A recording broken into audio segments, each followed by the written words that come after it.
I obtained mesothelioma by washing my husband's clothes as he came home from work at the Chatham dockyard as a shipwright. After his apprenticeship and then national service, he returned to the dockyard. This is when he worked with asbestos all round. It was all round as the laggers lagged everywhere in the ships when they were being refitted. My father also worked on the submarines as an electrician. I lived a wonderful, healthy life and brought up my family. I went to kit classes and walked miles with the dogs in our lovely countryside. And then we retired in 2000, sold our house and moved to the coast to bought a motorhome and settled into retirement. But 48 years later, and after a 2-month stay in Spain, I couldn't breathe and the story of mesothelioma began. I had been to the GP as my arm had gone numb and I burnt myself on an iron and didn't feel it. He thought I had a trapped ulnar nerve and made an appointment for me to have an x-ray and see a specialist. In May, I went to vote and I just could not breathe. When I got home, to my amazement, the GP had phoned and told me the results of the x-ray were showing a mass and they have arranged a bed at my hospital for me to have my lung drained. This was carried out and from the fluid they found cancer cells and I believed it was mesothelioma. I was given 3 months to live. I didn't accept that, and after my pleurodesis at Guy's in London, I started chemo, cisplatin and a limiter, which is just the standard treatment in the UK. This worked for 15 months and then started growing again. I went into a trial, NGRH-TNF trial at Maidstone. This acts on the tumour's blood vessels, which I'm afraid did not work for me, or I had a placebo.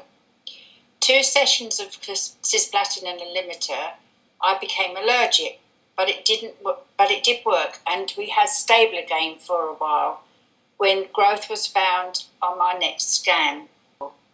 Back to Canterbury, and I was on chemo again to September. October's scan was bad news. The chemo had not worked.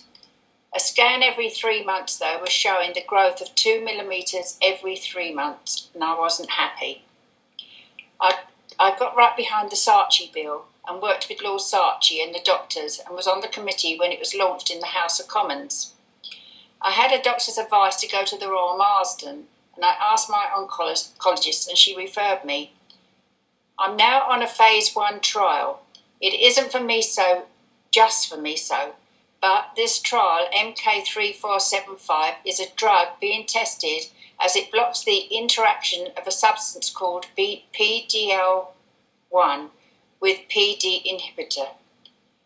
When I was first diagnosed with mesothelioma in 2009, I googled the word as I'd never heard of the disease, only asbestosis. I got a shock of all the depressing reports and write-ups, so there seemed no hope. I turned to Facebook and completed a search which gave me so many lawyer sites. But I did come up with Debbie Brewer's Facebook, which led me to a wonderful community of patients around the world called the Meso Warriors. Debbie and I became friends and together we raised small groups. I started the question and answer page so I could ask all the questions I needed, and there are other groups for other needs like mesothelioma articles where we place any new trials and news so we can always be ahead and up to date. Blogs where warriors can tell their day-to-day stories of their fight. Meso Warriors and Carers Group to help the carers understand the disease as well as get help when needed to cope. Even a tears page for the partners that have lost a loved one so they share their lives afterwards. It's amazing how that helps in so many ways, post-mortems and wills and the day-to-day help to live again.